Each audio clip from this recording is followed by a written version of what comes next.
All right, guys, Hickory Academy of Martial Arts Black Belt interviews. We're here with my longtime student, Mr. Joseph Mathis. Joseph, how are you? Good, how are you, Sensei? I'm doing well. We just finished up a good class working on some self-defense, and I thought we would do Joseph's Black Belt interview. Joseph, I want you to tell everybody, when did you start training? How did you come to be with us? Well, I started training in martial arts at the age of 12. I think you invited me. You were over at my grandparents' house for a cookout or something. You invited me over to try out some karate lessons, and ended up really falling in love with it, and I've been doing it ever since. And you've been coming since you were young. I know your parents have been taking you to class for most of that time. Now you're how old? I'm 20 years old. 20 years old, and actually you're doing what during the school year? I'm studying at NC State University right now. He's going to NC State, so we got him all summer and then on vacations, and he's doing a fantastic job at NC State. When your parents were bringing you to class, where were they driving from? Morganton, which is about a 20-minute drive up I-40. So at least twice a week you're doing a 20-minute drive all the way to class. And how long did you do that? It's going on 7, 8 years now. And still drives from Morganton to come to class. Yeah. You've done a lot of stuff in class, just from going from white belt to black belt with our system. You've also competed at tournaments. What would you say is some of the best things that you've taken from class?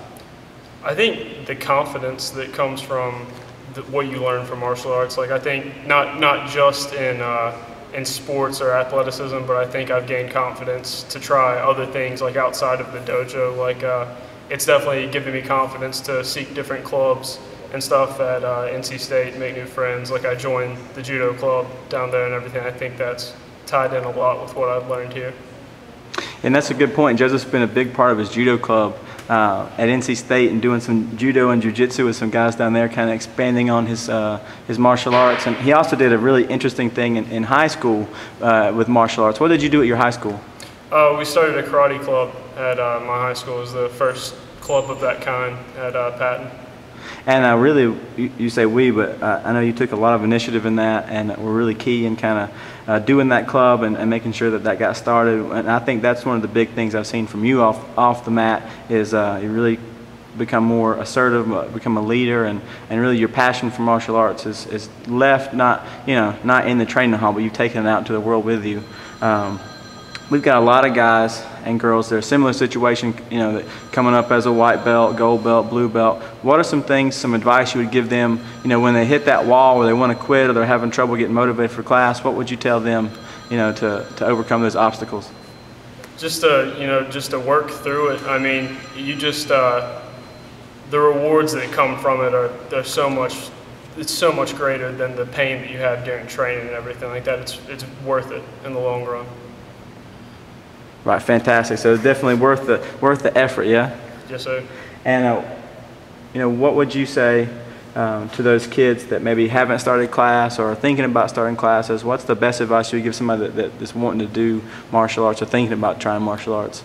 Just give it a try, because there's a lot of things, and if you're not into fighting, there's kata and all kinds of different things that you can do within the martial art itself. It's a really unique experience, and I think that everybody should at least give it a try at some point in their life. And just looking forward for your personal career, you've got your black belt with us in karate, and what are your goals for training for the next, foreseeable future? What would you like to do and accomplish, and what are you focused on? Well, I want to continue on and maybe get a couple more degrees added onto my black belt. I definitely want to earn another black belt in a different martial art. I'm working towards a belt of some sort in jiu-jitsu and judo, and I'd like to continue that on down the road too. And a big night last night. What'd you get on your jiu-jitsu belt in class? I got my first advanced stripe, I think it was. Progression stripe on your stripe. Yeah, jiu-jitsu belt. So big, new horizon, and I think you're one of those guys that believes in being a well-rounded martial artist. Yes, sir. Definitely, we're living a great time where you can learn all different kind of styles from a lot of different great people. Anything you would leave as far as advice to anybody or just encouragement for their training? I think I've really said it all, as far as you just gotta get out there and try it, and then work as hard as you can, because the rewards that come from working hard in karate class definitely lead to great things in the future, inside and outside of class. Joseph, I just want to take a second. I really appreciate the effort you guys have made as a family, and you personally, a lot of sacrifices up and down the road, and you've seen people come and you've seen people go and really become a great part of our school and a great ambassador for what it is that we do. And I'm really proud to see the things you're doing inside our school, outside the school, at college, and I'm really looking forward to the future of you training and the next phase of your career and your life. So if you don't see Joseph anytime soon, all you have to do is find a martial arts mat, and there's probably a pretty good chance he's on there training. I appreciate it, sir. We'll see you on the mat soon. Thank you.